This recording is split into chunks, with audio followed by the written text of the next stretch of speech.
नमस्कार भैया बहनों। ऑनलाइन क्लास में आप सभी का हार्दिक स्वागत। सबसे पहले तो मैं आप लोगों को दीपावली की हार्दिक शुभकामनाएं देती हूँ। आप सभी ने अच्छे से दीपावली मनाई होगी। वापस अब हमारी ऑनलाइन क्लासें स्टार्ट हो गई है, तो आज हम पढ़ेंगे व्यावसायिक संगठन के विभिन्न स्वरूपों के अंतर्गत भाग 8, संयुक्त पूंजी वाली कंपनी। संयुक्त पूंजी वाली कंपनी क्या है?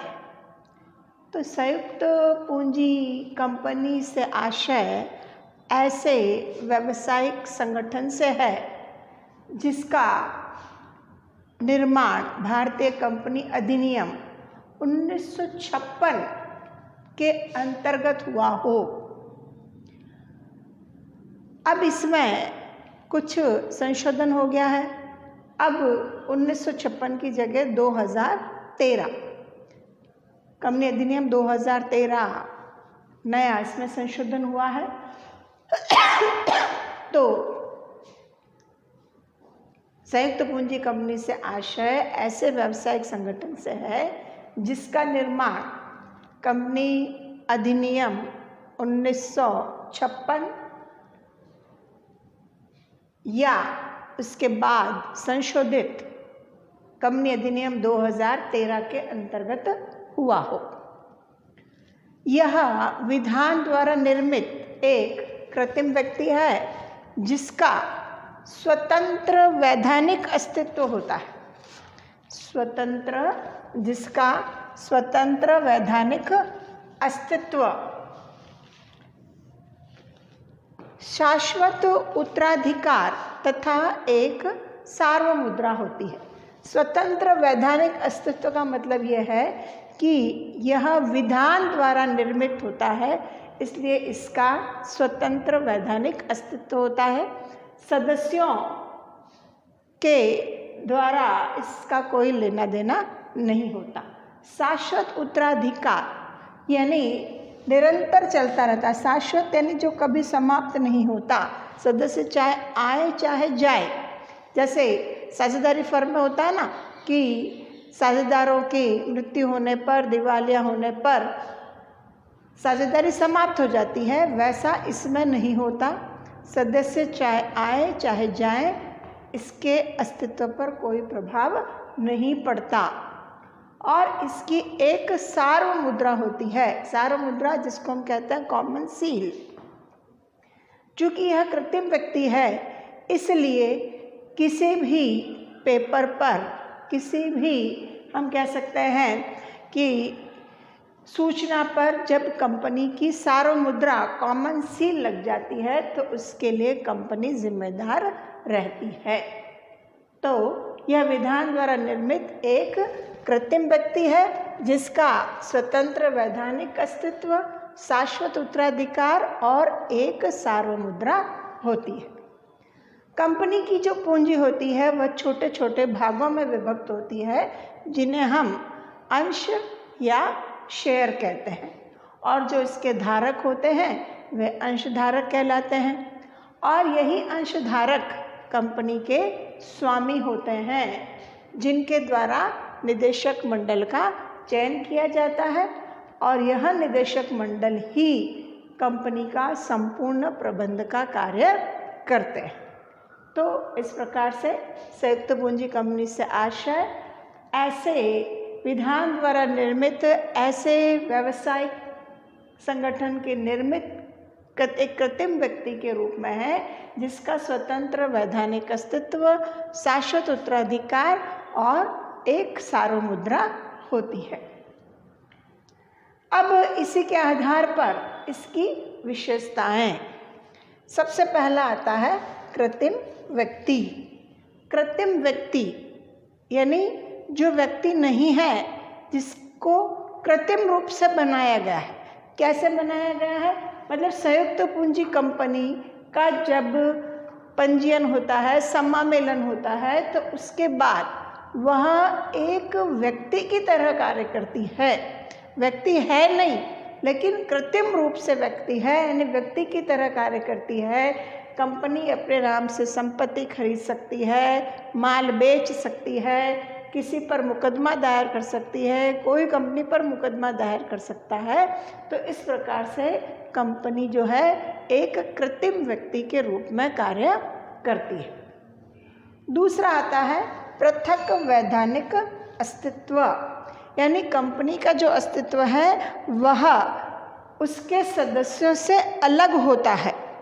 यानी समामेलन के दिन से ही कंपनी का इसके सदस्यों से अलग अस्तित्व हो जाता है और दोनों की संपत्तियां और दायित्व भी अलग अलग हो जाते हैं। इसलिए कंपनी का यह पृथक वैधानिक अस्तित्व कहलाता है। तीसरा, स्थापना। कंपनी की स्थापना, संयुक्त पूंजी कंपनी की स्थापना कंपनी अधिनियम, भारतीय कंपनी अधिनियम 1956 के तहत की जाती है। अभी मैंने आपको बताया कि इसमें अब थोड़ा संशोधन हो गया है। कंपनी अधिनियम 2013 के तहत इसकी स्थापना की जा सकती है। हालांकि इसकी स्थापना की प्रक्रिया थोड़ी कठिन है, लेकिन फिर भी इसकी स्थापना कंपनी अधिनियम 2013 के तहत की जा सकती है। प्रक्रिया जो काफ़ी जटिल है, काफ़ी धन भी इसमें, धन और समय दोनों ही इसमें खर्च होता है। चौथा आता है शाश्वत उत्तराधिकार, यानी सदस्यों के आने जाने से कंपनी के अस्तित्व पर कोई प्रभाव नहीं पड़ता, यानी कंपनी समाप्त नहीं होती, यह निरंतर चलती रहती है। हाँ, कानूनी प्रक्रिया के द्वारा ही इसका समापन किया जा सकता है। पांचवा आता है नियंत्रण। कंपनी पर कंपनी के जो अंशधारक होते हैं वही उसके वास्तविक स्वामी होते हैं। कंपनी के अंशधारकों के द्वारा ही निदेशक मंडल का चयन किया जाता है और जो उसके अधिकारी होते हैं वही कंपनी के प्रबंध संबंधी कार्य पर पूर्ण नियंत्रण रखते हैं। फिर आता है सीमित दायित्व। दायित्व जो होता है कंपनी के अंशधारकों का वह सीमित होता है। कितने राशि तक सीमित होता है? यानी उनके द्वारा खरीदे गए अंशों की राशि तक उनका दायित्व सीमित होता है। जैसे मान लो, सपोज करो कि कंपनी के जो अंश हैं 100 रुपये है एक अंश की कीमत। तो अगर कोई अंशधारक, जैसे मान लो X ने 100 अंश खरीदे तो उसका दायित्व कितना तक होगा? 100 अंश इंटू एक अंश की वैल्यूएशन कितनी हो गई? 100 रुपये, यानी 10,000 रुपये तक ही उसका दायित्व होगा, उससे अधिक का उसका दायित्व नहीं होगा। यानी कंपनी के सदस्यों का दायित्व जो होता है वह सीमित होता है और वह सीमित होता है उनके द्वारा खरीदे गए अंशों की राशि तक। अब मान लो, सपोज करो कि अगर कंपनी के अंदर नुकसान हो जाता है, घाटा हो जाता है, तो उसके अंश 100 रुपये से घट करके मान लो 80 रुपये आ जाता है, तो नुकसान कितना हुआ? 2,000 रुपये का। अगर वह 100 अंशों को बेचता है तो 80 से 8,000 रुपये उससे मिलेंगे और 2,000 उसका नुकसान हो जाएगा। यानी दायित्व जो होता है वह उनके अंशों की राशि तक ही सीमित होता है। फिर आता है सार्वमुद्रा, कॉमन सील जिसको हम कहेंगे। कंपनी का जब समामेलन हो जाता है तो कंपनी के रजिस्ट्रार के द्वारा कंपनी को एक सार्वमुद्रा कॉमन सील प्राप्त होती है, जिस पर कंपनी का नाम वगैरह सब कुछ लिखा होता है। और जब किसी भी डॉक्यूमेंट पर, जब किसी भी प्रपत्र पर यह सील लग जाती है तो उस प्रपत्र पर लिखे गए जो भी बातें लिखी जाती है उसके लिए कंपनी उत्तरदायी होती है। यानी जब भी कोई समझौता होता है कंपनी के द्वारा तो उस पर कंपनी की जो सार्वमुद्रा होती है वह अंकित होनी ज़रूरी होती है। अगर वह उसके ऊपर नहीं लगी गई है सील तो वह समझौता वैलिड नहीं माना जाएगा। नेक्स्ट आता है जोखिम उठाना, यानी कंपनी की जोखिम में सभी अंशधारियों का भाग होता है, इसलिए जो भी हानि होती है वह कंपनी अकेले नहीं उठाती, सभी अंशधारी मिलकर के उनके द्वारा खरीदे गए अंशों की राशि तक उनको जोखिम उठानी पड़ती है, उससे अधिक की नहीं। तो इस प्रकार से ये सारी कंपनी की विशेषताएं हैं। इसी के आधार पर हम कंपनी के, संयुक्त पूंजी कंपनी के गुणों को देखते हैं। तो सबसे पहला वही सीमित दायित्व, यानी कंपनी के सदस्यों का जो दायित्व होता है वह सीमित होता है, और वह जो सीमितता होती है वह उनके द्वारा खरीदे गए अंशों की राशि तक होती है। साझेदारी जैसे नहीं कि दायित्व असीमित होता है। साझेदारी में अगर उनकी व्यावसायिक संपत्ति कम पड़ती है तो उन्हें अपनी व्यक्तिगत संपत्ति को बेच करके भी ऋणों का भुगतान करना पड़ता है। ऐसा इस संयुक्त पूंजी वाली कंपनी में नहीं है। संयुक्त पूंजी कंपनी में अंशधारियों को जो दायित्व होता है वह सीमित होता है। दूसरा आता है हितों का हस्तांतरण, यानी मान लीजिए, सपोज करिए कि ए ने 100 अंश खरीदे और उसे आवश्यकता पड़ गई पैसों की, तो वह अपने अंश को किसी और को हस्तांतरण कर सकता है, बेच सकता है, अपने अंश जो है, शेयर जो है वह ट्रांसफ़र कर सकता है। तो हितों का हस्तांतरण आसानी से हो सकता है, जबकि साझेदारी व्यवसाय में ऐसा नहीं होता। कोई भी साझेदार अपने हित का हस्तांतरण नहीं कर सकता।